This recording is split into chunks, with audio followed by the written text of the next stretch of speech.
Oi, gente, tudo bem? Bem-vindos a mais um episódio do Fala Mais, o videocast do Grupo Fala. Nesse espaço, você já sabe, o nosso objetivo é conversar sobre tudo relacionado ao mercado de comunicação e reputação de marca.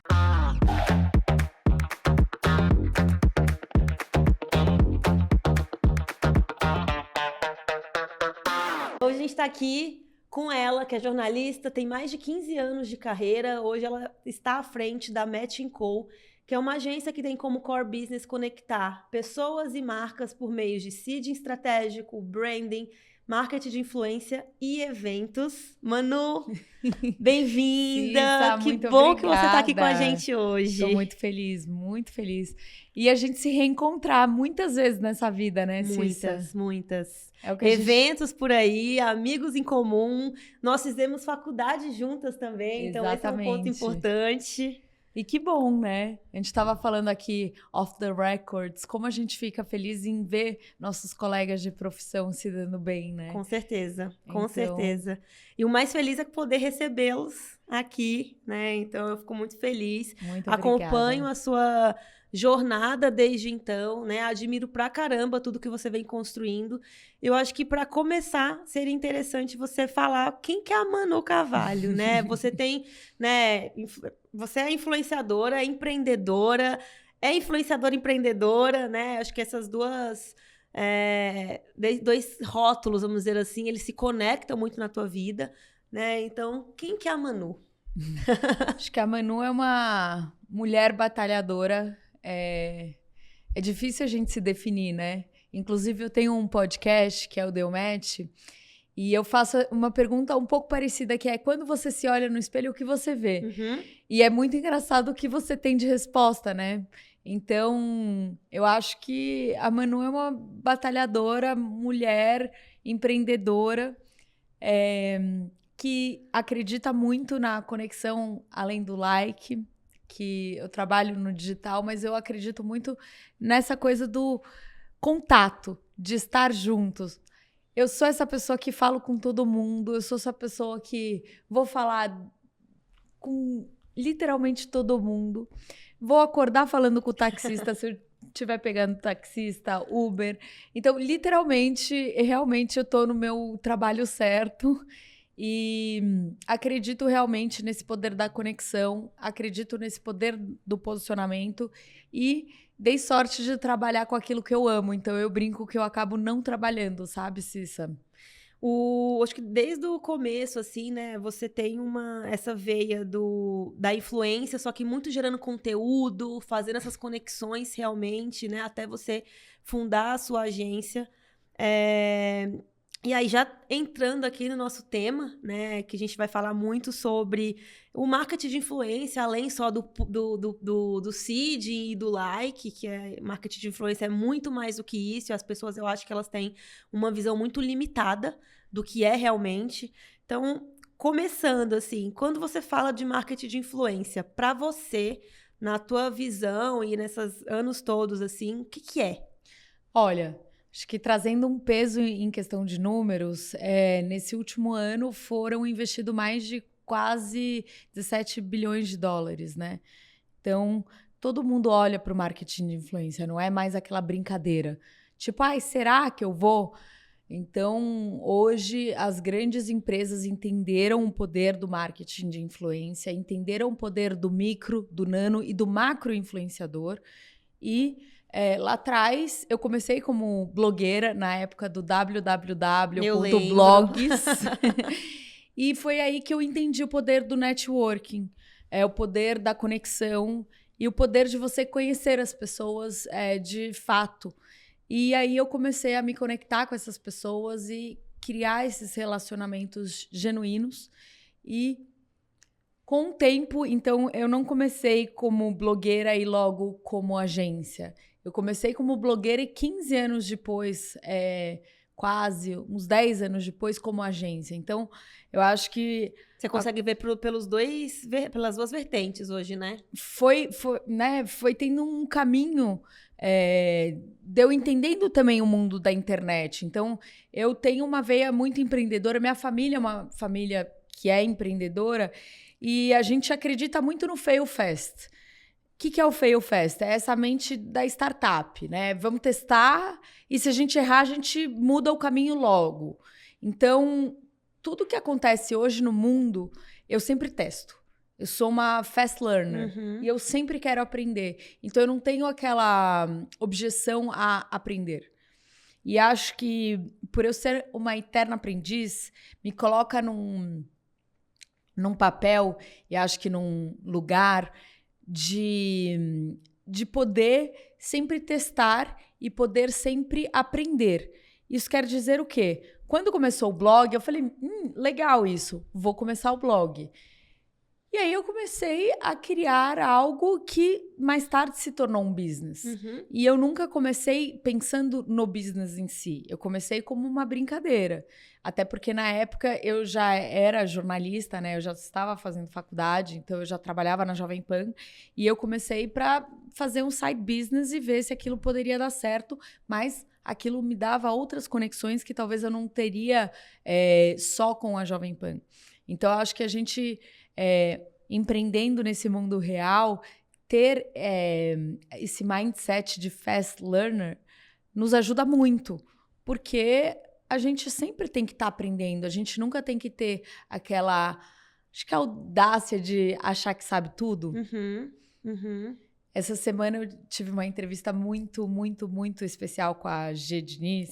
Eu vi. Nossa, foi assim, eu vi ontem no Instagram. Uma das mais especiais da vida, assim, porque eu sempre admirei muito a Geise e sempre admirei demais o Abílio. E a Geise ter aceitado a entrevista, inclusive depois da morte do Abílio, para mim foi algo assim muito profissionalmente muito feliz. E você entrevistar alguém que você admira muito também é algo muito legal, né, para nossa carreira. E a G estava falando do Abílio, né? Que ele era uma pessoa que ele sempre aceitava muito as mudanças. Ele era um fast learner, né? Ele sempre se adaptava muito, ele não tinha uma verdade absoluta. E eu, né? A gente sempre quer se inspirar e entender aonde a gente pode ter um pedacinho das pessoas que a gente vê como líder. Então eu olhei e falei, nossa, que legal. E eu acredito muito no poder das histórias. Então acho que também a gente trabalha com comunicação por conta disso, né, Cissa? Então, para mim, ser blogueira, ser jornalista, trabalhar com empreendedorismo, trabalhar com comunicação sempre teve o poder das histórias por trás. Então, por que talvez o meu caminho se cruze muito como empreendedora e como influenciadora? Porque eu sempre tenho uma história por trás para aprender e talvez para contar. Então, eu sempre tô ali naquele mixing, sabe? De estar com alguém e aprender com alguém e, ao mesmo tempo, às vezes, contar algo para alguém que essa pessoa também pode aprender, sabe? Perfeito.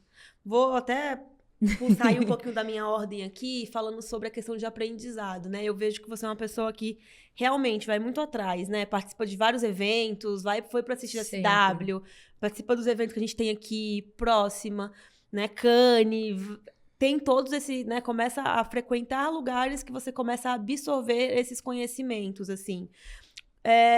Nesses últimos, assim, olhando para 24, né? Que já tá na metade do ano. O que você viu, né, nesses eventos do mercado de marketing de influência? O que a gente faz aqui no Brasil que a galera ainda lá fora... Porque eu sei que como as marcas elas veem o marketing de influência aqui e lá fora é completamente diferente, né?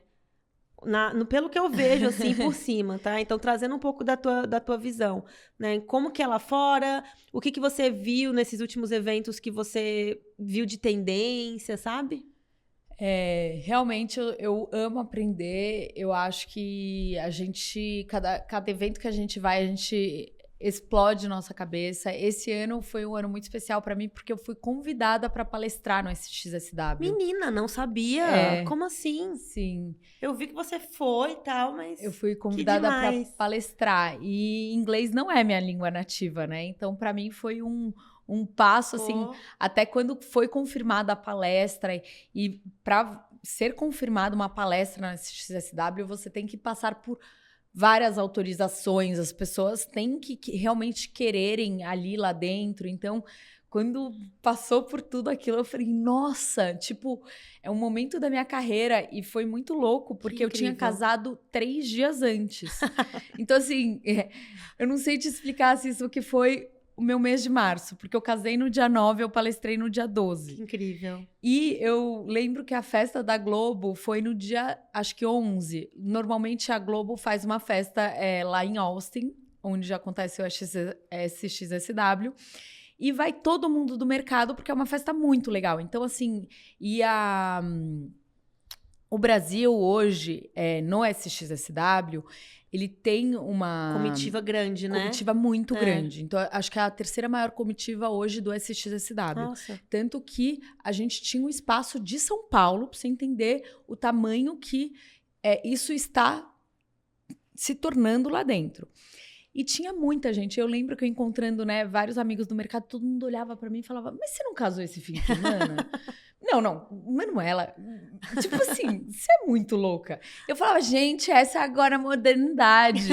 Agora, essa é a minha nova lua de mel, trabalhando. Aí todo mundo ria. Ele foi? Ele não foi. Eu falei, ele veio junto, a lua de mel essa. Não, e eu encontrei a Manzar, né, que hoje tá à frente também, junto lá do pessoal da Globo. E a Manzar me olhava e falava... Manu, mas como que você tá aqui? O que tá acontecendo? Eu falava, eu juro que eu não sou essa pessoa louca, workaholic. Eu sou um pouquinho workaholic, mas assim, tá tudo bem. E meu marido tinha acabado de trocar de emprego também. Então, ele não poderia ir. Ele também tava num momento profissional muito bom. Eu também tava num momento profissional. Era uma oportunidade única. E eu me preparei muito para aquele momento. Foi muito desafiador, foi muito legal. E eu falei sobre marketing de influência, música e AI. Tá. Então, vou te trazer aqui um pouco do que... das tendências que a gente tem visto aí no mundo de marketing de influência. AI, na verdade, tem tomado uma proporção muito grande, né? Quando a gente fala em criação hoje do mundo digital, porque ficou muito mais fácil criar. Então, hoje, quando você cria qualquer tipo de conteúdo, você demorava muito mais tempo, hoje em dia você demora muito menos. A gente tem muito mais acesso. As coisas ficaram muito mais fáceis. E cada vez mais o gadget, né? O mundo do AI, ele vai transformar tudo que a gente tem hoje de conteúdo muito mais fácil. A gente falou... dois exemplos que eu dei foram do Condzilla, que é um grande amigo meu, e a Anitta. Condzilla, como que ele está usando o AI para criar? Esse é um case incrível, né? Ele lançou uma música recentemente, ele lançou essa música em 8 línguas diferentes.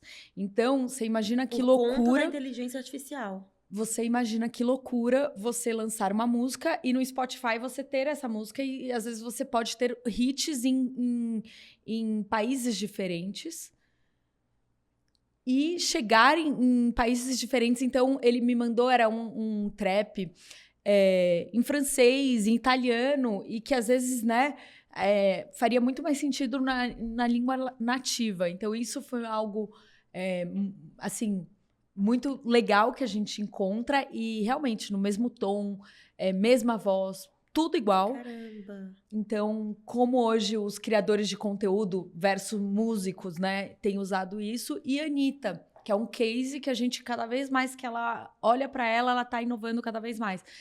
A Anitta, ela olha muito para o AI para entender como que ela vai engajar a comunidade dela, né?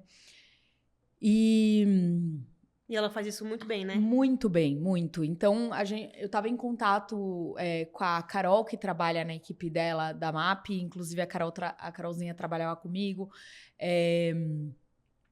Para entender quais eram as estratégias que a Anitta fazia.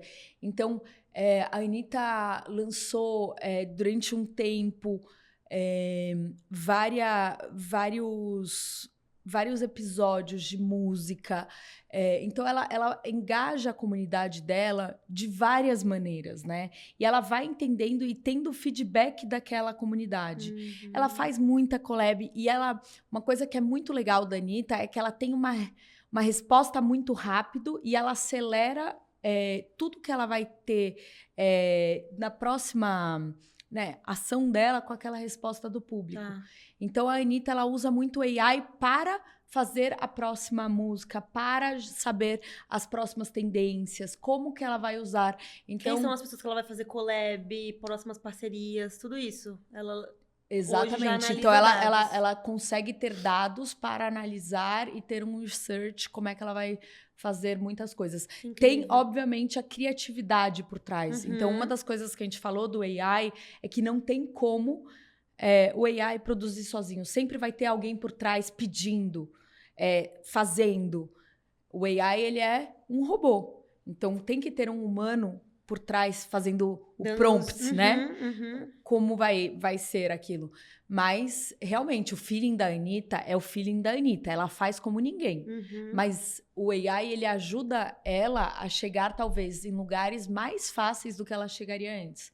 O TikTok, ele tem hoje uma plataforma que ele te ajuda a criar vídeos com muito mais rapidez e com muito mais tendências, as músicas. Então, hoje, os criadores de conteúdo, eles têm uma facilidade de criação do que não se tinha há 5 anos atrás. Tá. Então, cada vez mais, como a inteligência artificial ela ajuda esses criadores dessa maneira? Te ajudando com dados, te ajudando com research, te ajudando com criatividade. Então, eu não sei se você viu, mas tem dentro do TikTok, eles têm tipo um chat GPT.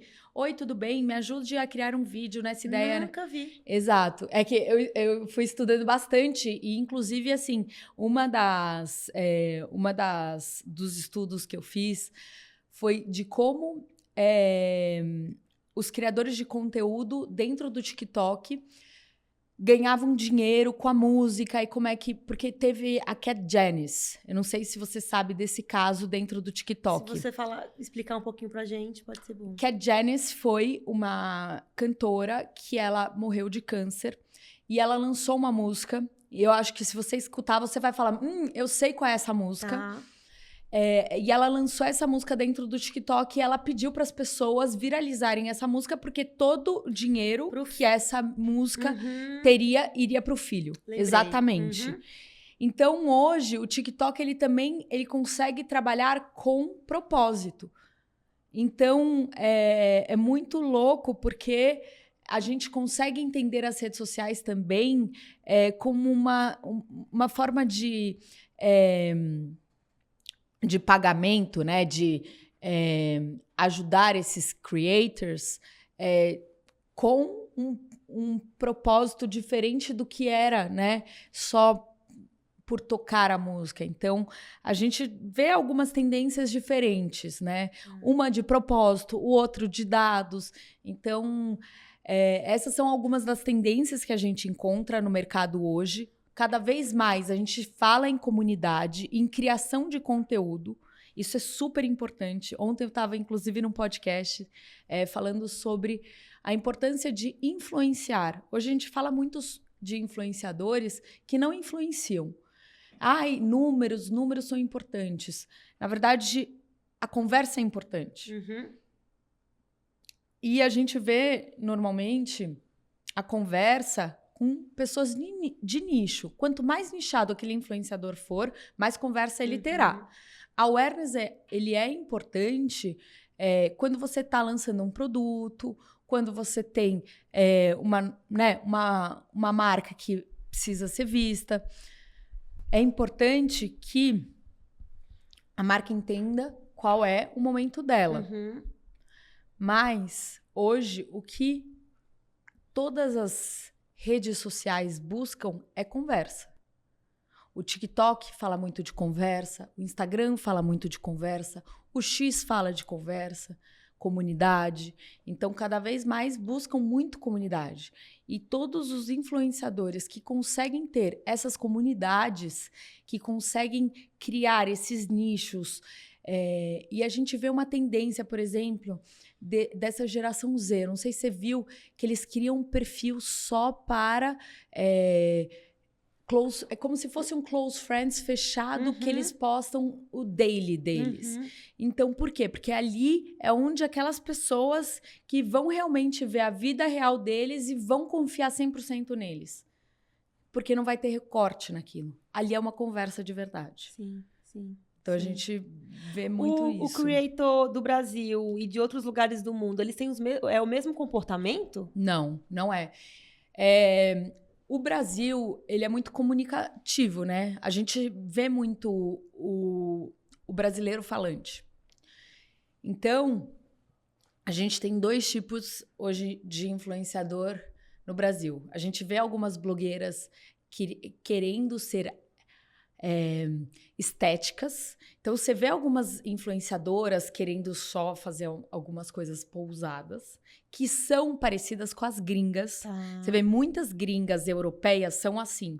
Elas não falam muito. É mais uma coisa ali montada. Montada, e que isso funciona na gringa. Por quê? A gringa, por exemplo, uma francesa, ela não é muito de falar igual a brasileira. Então, isso funciona para cada país. E faz sentido também para cada um. Já brasileira, você vê, outro dia saiu o Zuckerberg deu um dado que o brasileiro é o que mais manda áudio no WhatsApp. A gente é um povo comunicativo. Então, realmente, o que se espera, a gente vai fazer mais stories, né? Os influenciadores. Por quê? É isso, o Carlinhos Maia, ele é um grande influenciador do Brasil porque ele é um influenciador comunicativo. Não tô, aí, gente, não estou julgando o Carlinhos Maia como influenciador, se ele é bom ou ele é ruim. Eu estou falando que ele tem awareness. As pessoas querem seguir ele. Querem saber o que ele tá fazendo, Exatamente. onde ele tá. Tipo, ele começou chegou assim, aonde ele chegou. O livro aberto da vida. Exatamente. Porque ele mostra tudo. Inclusive, é um cara que se reinventa muito. Eu não sigo ele, mas eu acompanho o que ele faz. Então, vira e mexe, ele tá brigando com os outros, aí do nada ele tá fazendo uma festa, aí ele tá fazendo um reality novo, ele gera o próprio conteúdo dele. Tá. Então, você percebe que o povo brasileiro gosta dessa coisa da conversa.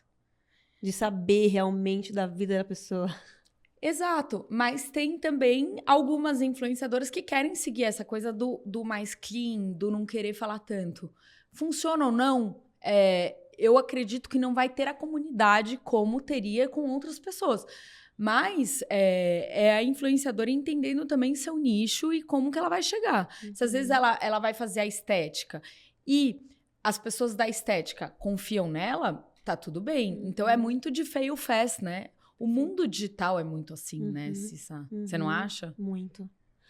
Muito, dá até uma certa agonia, né? Tudo que você precisa acompanhar, o que está surgindo no mercado, como que você testa, como que ela tá olhando eu como agência, como a gente traz para o cliente, como que a gente, isso. né? Manu, o marketing de influência é uma estratégia para qualquer marca? Ou qual que é o momento que a empresa vai falar, putz, vou começar a olhar para essa estratégia aqui para aumentar me aproximar do público, por exemplo, assim? Marketing de influência é sim uma estratégia para qualquer marca, porque a gente tem nano, micro, médio e macro influenciador. Então, e falando em nano influenciador, são até de 5 mil a 1.000 seguidores. Nano mesmo. Nano pode ser quem trabalha dentro da empresa e pode ser essas pessoas que são os porta-vozes da empresa. Perfeito. Então, sim. E cada vez mais a gente vê, eu brinco que o influenciador é aquele que influencia, não é mais o blogueiro, né? Não é mais aquele que apenas quer fazer o lifestyle. Hoje ele cria um conteúdo, independente do que vai ser o nicho dele. Então pode ser, por exemplo, você está aqui criando um conteúdo sobre comunicação. Eu posso criar um conteúdo sobre decoração, eu posso criar um conteúdo sobre financiamento. Então, independe disso.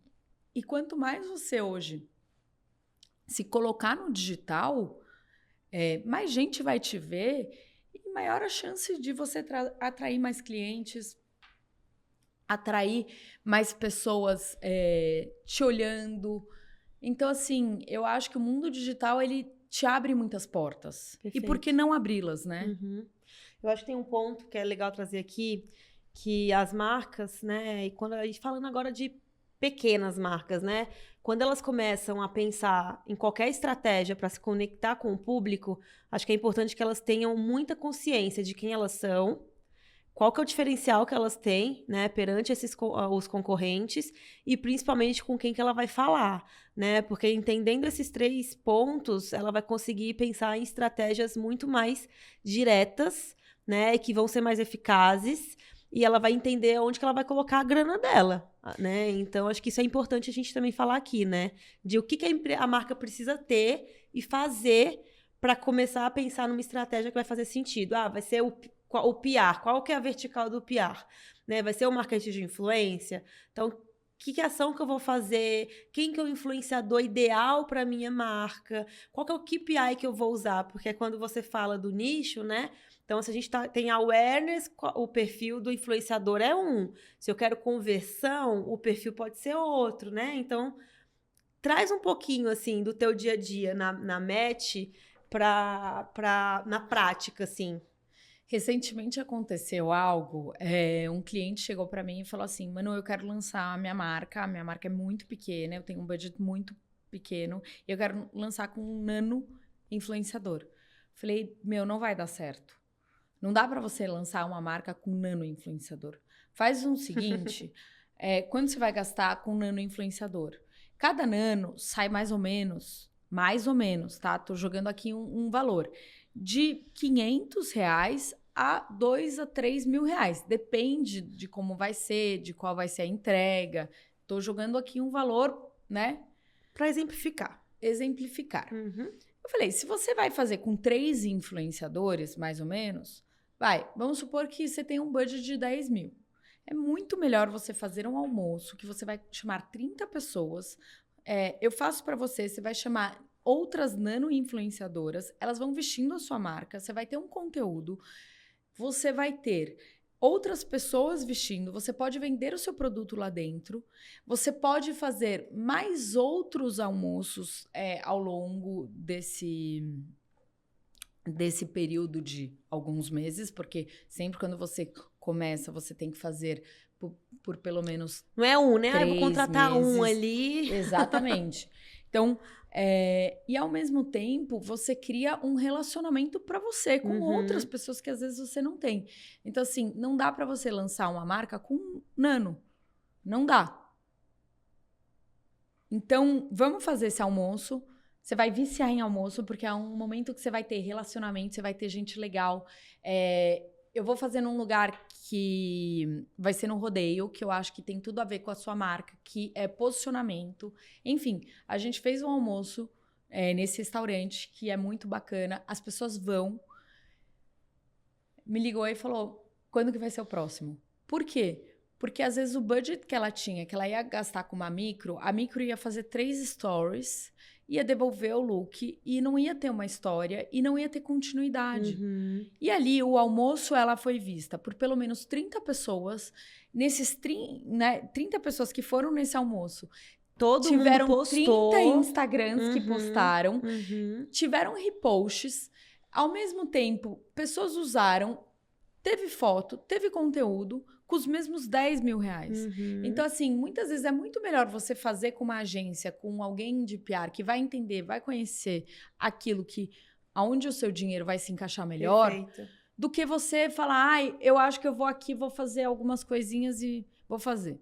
Perfeito. Então, sim, entenda o que a sua marca vai fazer, como ela vai fazer e para onde ela vai fazer. Perfeito. Como é que você vai se posicionar? Outro dia eu também estava com uma cliente que ela não sabia nem o diferencial dela. Eu falei, como que você quer se lançar se você não sabe nem o porquê que as pessoas vão comprar de você? Vai comprar o A ou B? Pra qualquer coisa serve, né? Eu sou muito direta. Eu falei, mas por que eu gastaria meu dinheiro com você? Tipo, eu sei porque você gastaria o seu dinheiro comigo. Vamos lá. Por causa disso. Agora, eu vou trazer para você. Por que a cliente chega aqui e gasta com você? E aí ela olhou pra mim... Isso é mais comum do que a gente imagina, não é? Muito, porque às vezes a gente tá tomando conta de tantas outras áreas que a principal a gente esquece. Verdade. Ou que a gente... Não é só que a gente esquece. A principal a gente não olhou direito. A gente acha que tá na cabeça. Que é óbvio, se pra mim é óbvio, pra outras pessoas também, né? A gente fala muito isso lá também. Então, tipo, às vezes, principalmente falando de marca, onde o founder, o empreendedor tá ali no dia a dia, né? Pra ele, ele sabe tudo, né? Ele sabe por que que a empresa existe, ele sabe pra quem que ele vai vender, só que se ele não passa essa informação pra frente, e aí ele vai dar essa missão, vai contratar uma menina lá e vai falar, faz o lançamento da minha marca, vê o que você prefere fazer. A pessoa, ela não sabe o que que é a marca, né? Ela não sabe quais são esses diferenciais, assim. Então, esse é um ponto que eu acho delicado pra caramba. É bem delicado. E não só isso... Aí depois a culpa é da agência, né? Que não funcionou. Não, a culpa é sempre da agência.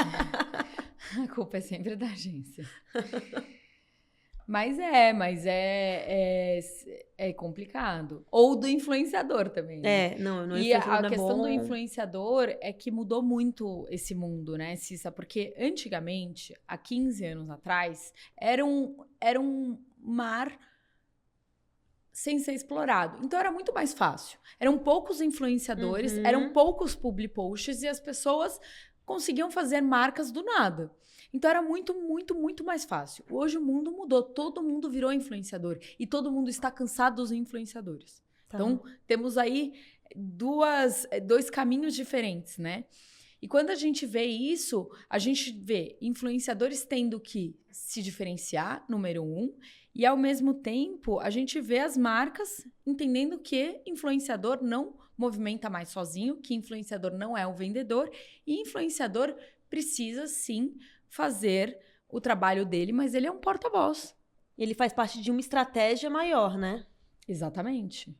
E até uma das perguntas que a gente falou sobre ROI... precisa ter as métricas, mas as métricas nunca estão vinculadas à venda. Não pode ter.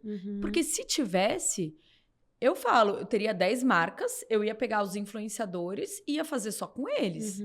E por que algumas marcas de influenciadores quebram? Se eles são tão grandes? Porque não é... Essa lógica não é clara. Tá. Não é assim. Se fosse claro, eu ia colocar esse dinheiro aqui e ia virar 10 vezes o que eu coloquei. E não é assim. Então, a lógica nunca é clara porque depende de X questões para vender um public post. Quais são algumas métricas que hoje, quando você vai pensar numa campanha, numa ação, vocês olham, assim, que são palpáveis? Então, primeiro a gente entende o fit da marca com o influenciador. Então, o que a marca vende e o influenciador fala? Acho que valores, né?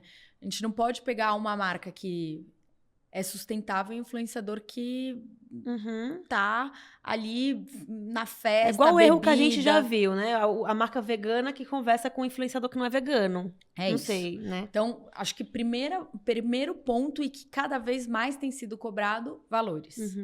Valores pessoais, valores de marca. Isso, métrica 1. Métrica número 2, conversão de conversa. Tá. Então, né, a gente tem algumas métricas dentro da métrica, a gente olha como é que é o engajamento daquela pessoa, como é que é o número de conversa dela. A gente entende também, como a gente trabalha com várias marcas, a gente consegue entender, a gente tem números internos que a gente vê. Pô, aquela pessoa às vezes não tem um número de conversa muito grande, mas aquela pessoa vende muito bem. Qualidade. A qualidade. Versus quantidade, né? Exatamente. Então, a gente consegue ter uma curadoria em cima disso. E aí, as métricas têm que ser em cima do que você coloca no briefing, o que você quer que seja falado, porque o influenciador, como eu disse, ele é o porta-voz daquilo que você quer que seja falado. Então, briefing tem que ser muito bem feito e o briefing tem que ser muito bem realizado. Acho que você fala, acho que um posicionamento que você tem, que eu acho que é bem legal, que é você co-cria com a pessoa, né? Então você... E a gente faz muito isso. Então, eu acho que essa é a grande diferença de algo que dá certo ou não, né? Então é você pegar lá a marca e questionar. Não, isso daqui que você tá falando pra mim não vai funcionar. Por que você não vai por esse lado? E aí você Total. cria junto com aquela marca, né? Muitas vezes a marca ela vai querer que o influenciador ele vai apostar segurando o produto. E se o influenciador der a ideia que ele vai dar esse produto para a família inteira, que isso vai viralizar, ele pode fazer um vídeo para a mãe, etc., e a gente dar essa ideia, então a gente faz essa cocriação né, com a curadoria nossa, isso faz muito sentido. Obviamente tem que estar em cima da mensagem que a marca quer passar e tem que fazer sentido. E aí tem que dar esse match. Então as métricas elas têm que estar em cima de valores, em cima desses números de engajamento, em cima dessa cocriação. Agora, métricas e KPIs em cima de venda, em cima de números, né? Ele é igual de Se torna mais hipotético ali? É mais hipotético. Tá. Existe muitas agências que falam que só trabalham assim, etc., mas cada vez menos acontece isso. Por quê? Porque o influenciador ele não engaja com essas marcas que falam que só vendem via venda, etc. Os influenciadores que cocriam ou que fazem criações diferentes, por exemplo, uma Giovanna Ferrarese, ela é uma influenciadora bem mais cara. Por quê? Porque ela vai fazer um vídeo muito mais foda. Ela vai fazer... Ela é creator mesmo, ela é uma né? creator diferente. Então, ela vai fazer um vídeo pra você que ela vai parar, ela vai gravar com a câmera X. Então, ela realmente vai criar pra marca. Então, a marca precisa entender esses valores que cada creator tem. Tá. E esses KPIs, para as marcas, muitas vezes não são claros. Tá. E as marcas, elas olham para os influenciadores como venda. E o influenciador não é venda, o influenciador é um porta-voz. Tá. Se o influenciador fosse apenas venda, eu acho que ele seria um canal, por exemplo, de um AliExpress da vida, que é Um marketplace. Shop Live. E não é isso, não é isso. Tá. Ele tem uma comunidade, ele não tá bem, ele tá bem, ele erra, ele acerta. Então, e os influenciadores nem querem ser vistos como venda. Tá. Manu, como que as agências, né, às vezes quando a marca ela já é mais robusta e tal, tem uma agência de publicidade por trás, que pensa nas campanhas, como que você entra, como que o marketing de influência entra em conjunto com as campanhas publicitárias, assim? Porque eu acho que vem mudando muito, né? O formato das agências. Antes eram aquelas campanhas bilionárias, onde quase ninguém conseguia.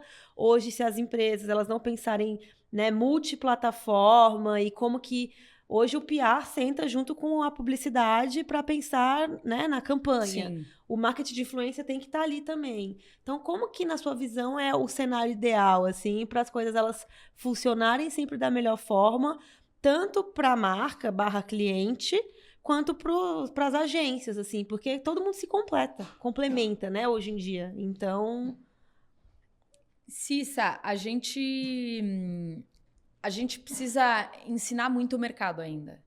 E é isso, porque, por exemplo, o cliente ele só quer fechar com o influenciador porque ele quer vender. tá. E ele fala pra gente, olha, eu quero saber quem vende mais. E ele não quer saber quem tem maior fit de conversa com ele.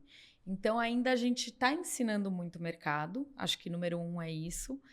Muitos clientes ainda têm o feeling de, tipo, eu gosto dessa pessoa e vamos fechar com ela. E, às vezes, não tem fit com a marca. Então, o mercado ainda está aprendendo bastante. E está se profissionalizando bastante. Tá. Então, quanto mais a gente consegue alinhar com todas as partes, melhor. Então, cada vez mais isso tem acontecido, sim. E cada vez mais a gente consegue fazer um trabalho 360. Mas, algumas vezes a gente... Tá muito no começo, então, na tua visão. Muito no início, assim, ainda. Eu comecei a ver mais notícias sobre essa conexão do PR, da publicidade, muito ano passado, assim. Cara, algumas agências internalizaram essa parte, então não acho que esteja tão no começo assim. Tá. Acho que... Tanto que, há algum tempo, eu entendi que as agências iam internalizar. E a Match, ela começou como curadoria de influenciador. Quando eu entendi que esse fluxo ia acontecer, o que eu fiz? Eu falei, então eu vou focar naquilo que provavelmente essas agências não vão ter. Porque é o meu grande diferencial. Contato é commodity. Relacionamento não. Networking não.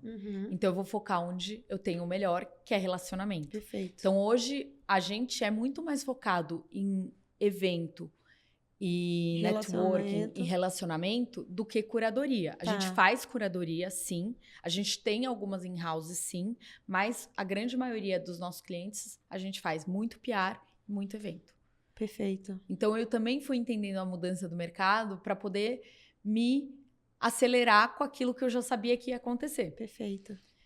E a gente, o marketing de influência também, você briga com muita gente grande, né? Então, você tem que saber jogar o jogo.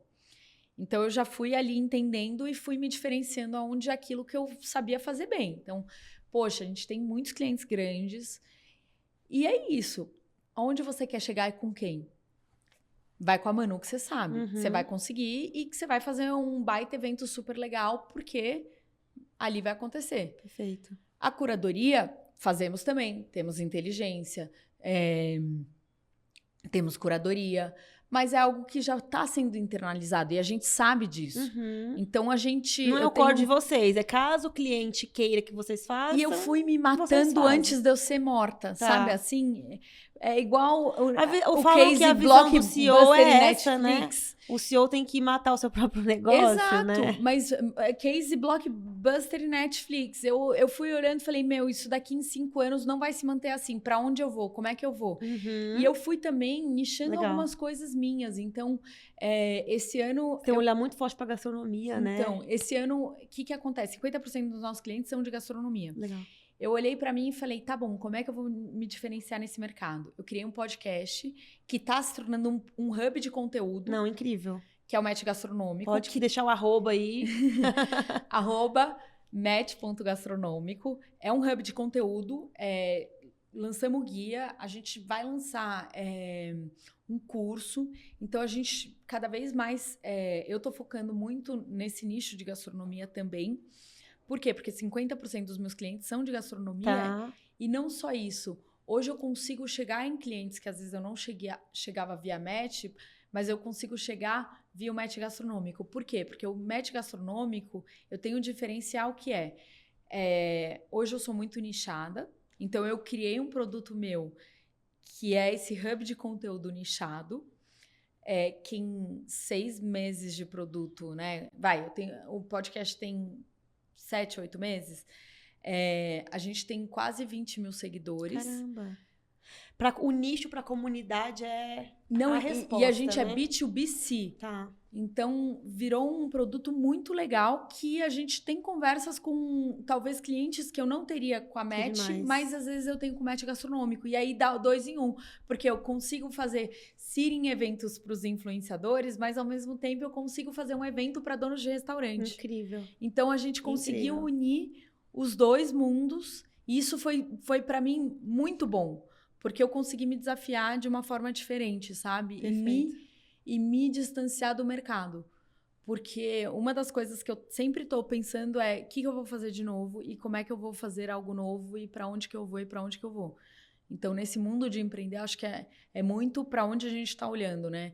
Eu lembro que uma vez uma concorrente minha me olhou e falou assim, e eu acredito, se eu sou a pessoa que mais acredito na união traz a força.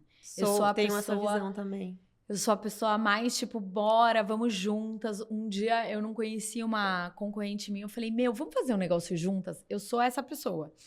E uma outra concorrente olhou pra mim e querendo brigar comigo, eu falei, gente, mas pra quê? Tipo, vamos se unir. Então, assim, eu sou o mercado, né? Uma pessoa tá bem, isso reflete no mercado como um todo. O negócio eu acredito que a união traz a força, sabe? E você não precisa... Então, eu nunca tô olhando pro lado. Eu sempre tô olhando pra frente. Eu escutei outro dia uma frase que eu nunca tô competindo com os outros. Eu tô competindo comigo mesma. Então, eu sou minha maior concorrência, sabe? E maior incentivadora, é isso, é isso. Manu, pra gente ir finalizando, agora saindo ali da skin empreendedora, entrando na skin influencer, assim, né? Porque você tá em campanhas de marcas. Uhum. Cara, o que as marcas fazem quando elas entram em contato com alguém que tem, né, os seus seguidores, que já tem um posicionamento definido e que elas não entendem isso, tipo, na tua experiência mesmo? O que já aconteceu com você que você fala, cara, o que é isso? Por que estão fazendo isso? Por que entraram em contato comigo? Sabe? Tem alguma história, assim, mais que dá para compartilhar, assim, de exemplo de não fazer? Eu acho que marcas que entram em contato, às vezes, direto com o influenciador e querem mandar presente sem ter um PR. Por quê? Outro dia eu recebi um presente em casa que não tinha nada a ver comigo. Eu acho que o trabalho do PR é entender esse match. Fazer a Então, curadoria, é o que você falou, né? Tipo, entende valores, tem todos esses... exatamente. Então eu recebi um presente em casa que eu falei, nossa, mas é que eu não tenho nem o que fazer com isso. E tipo, eu fiquei com dó da marca porque eu não ia postar. E a marca gastou comigo, tipo, né, uma coisa ruim. Então, às vezes tem essa cobrança, tipo, você recebeu, você nananã. E eu, tipo, então, mas não tem como. Então, acho que isso é ruim. A marca achar que o influenciador é o vendedor, então, tipo, Esse é o principal aprendizado de hoje, né? com certeza, porque se fosse tão fácil assim, as marcas que fecham os embaixadores como Marina Rui Barbosa, etc., olhariam para esses influenciadores como vendedores total. Eles são também porta-vozes, né? Uhum. Então, na verdade, hoje o marketing ele tem um mix de pessoas que vão ser os porta-vozes e que possivelmente, com a comunicação correta, pode ser que venda. Uhum. Mas é que não tem uma construção que, né, aquilo você tem que vender. E é muito doido, Cissa, porque a gente não sabe como é que vai ser no digital. Essa que é a verdade. Outro dia o podcast vendeu, a gente fez uma entrevista e um dos donos de restaurante deu a dica de um pudim. E a dona dessa doceria ligou pra gente agradecendo porque ela nunca vendeu tanto pudim na vida. Eu nunca imaginei que o podcast ia vender tanto. Outro dia, eu como influenciadora também, a dona de uma marca me agradeceu porque eu vendi tudo que ela tinha no estoque. Você não imagina muitas vezes, mas é o horário certo, é o dia certo, na hora certa. Então, é um pouco daquela expectativa. A Silvia Braz vende muito, a gente sabe disso. A Silvia Braz teve uma construção, ela tem um branding muito forte, etc. Mas, tanto é que o valor dela é muito alto, né? Mas ela é uma porta-voz, ela não tem que ser uma vendedora. Até porque se ela carrega esse peso... Não, mas no caso dela, eu acho que é tudo muito natural, né? Faz parte da vida dela, faz parte da rotina, tanto que ela não faz aceita... parte da família. Exato. Tipo... E ela não aceita as marcas que não fazem sentido para ela. Por quê? Porque é tudo muito verdadeiro. E por que ela vende? Porque é muito verdadeiro. Perfeito. E provavelmente, por que eu vendi aquilo? Porque é muito verdadeiro. Então, eu acho que, assim, regra número 1 dos influenciadores é que as coisas sejam verdadeiras. Perfeito. Porque isso vende. O verdadeiro, ele não é a longo prazo, né? Acho que esse é o grande ponto também. Se você não é verdadeiro, se não tá na parte da sua rotina, vai ser uma coisa que vai durar ali pouquíssimo tempo e vai acabar. Exato. Tipo, as pessoas, elas te consomem porque elas gostam de você, porque elas gostam do que você fala, gostam da roupa que você usa. Quando você fala que você vende, é porque elas se identificam, né? Que você olha e você fala assim, é uma subcelebridade, já não é mais relevante. Tipo, saiu de um Big Brother, de um grande programa, depois de 3 anos já passou. Verdade. E aí, para as marcas, já não... Poucas pessoas se firmam depois de um programa desse. Tá. Né? A gente tem poucas. Me deu agora só para ir... Última pergunta, prometo. Mas perguntando assim, qual que é a diferença que a marca tem que ter quando ela contrata alguém, um influenciador ou embaixador da marca? Tipo assim, em relação a período, sabe? O embaixador, ele empresta a autoridade dele. Tá. Então, se uma marca está se lançando, por exemplo, eu tenho uma marca que eu tenho uma marca que eu preciso lançar, por exemplo, essa. ZTX 14. Exatamente. Como é que ela chama? ZTX. ZTX 14. É uma marca que eu estou investindo muito dinheiro. Então, não é uma marca que eu estou com pouco investimento. É muito. Então, uma marca que eu já estou com muito investimento, eu preciso de alguém com algum investimento relevante também para me ajudar a lançar. Tá. Então, normalmente, os embaixadores, eles emprestam a autoridade deles para algo. Tá. E tem um tempo que deveria ser? Tipo... Normalmente, pelo menos de 3 a 6 meses é o mínimo para mais tempo. Por quê? Porque você precisa acreditar naquela história. Perfeito. E é isso. Você precisa entender o que é a história daquele embaixador. Então, se é um embaixador que se vende para tudo, vai fazer sentido? Não vai?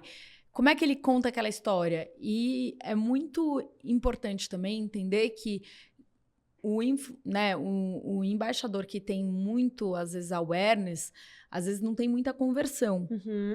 Então, a gente vê muito isso nos restaurantes. Às vezes, um ator, uma atriz que tem 10 milhões de seguidor não gera quase ninguém indo no restaurante. Às vezes, um micro e nano influenciador que tem 20... Tá. Desculpa, nano e micro é menos, né? Que tem mais conversa, as pessoas acreditam mais. Então, só... Mostra um pouco mais de acessibilidade, né? Tipo, essa pessoa vai, acho que eu vou também. Por isso que é importante ter, às vezes, o embaixador e ter as pessoas de conversão. Entendi. Então, sempre é interessante olhar para essas duas verticais na hora de uma campanha, Com assim. certeza. A depender do momento. Com certeza. Legal. Ficar só com acredito que você tá lançando um canhão que, às vezes, não vai acertar em nenhum lugar. Perfeito.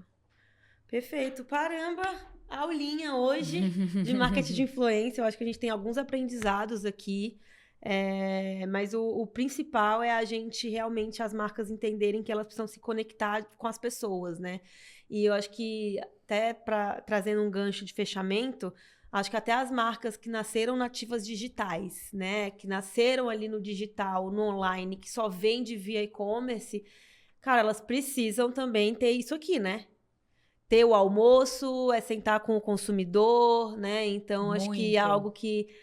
de fechar, assim, pra gente, ainda mais que o nosso público, imagino que tem algumas pessoas que nasceram, né, fundaram empresas com esse perfil, olhem para o tete-a-tete, né? Muito, que às vezes a gente esquece, né? Esquece, totalmente, esquece. Poxa, Manu, obrigada. Obrigada por quem tá me escutando. Se isso aqui tá aqui até agora, não foi embora, entendeu? É isso. Não, foi ótimo. Obrigada demais. Muito obrigada. Espero que a gente tenha outras conversas, assim. Vou continuar seguindo a tua trajetória. Eu também, sou aplaudindo sua fã, aí as suas conquistas. Parabéns pelo seu trabalho, viu? Conte comigo. Obrigada. Muito obrigada, um beijão. Tchau, gente. Ai, Manu, deixa as suas redes sociais, o podcast, porque aí o dela também é maravilhoso. Então, deixa o seu @ pro pessoal, porque eu acho que é algo também uma escola. @Manu Carvalho, @match.gastronômico, São vários. match.podcast. É isso. Obrigada, Tchau, gente. Obrigada. Tchau.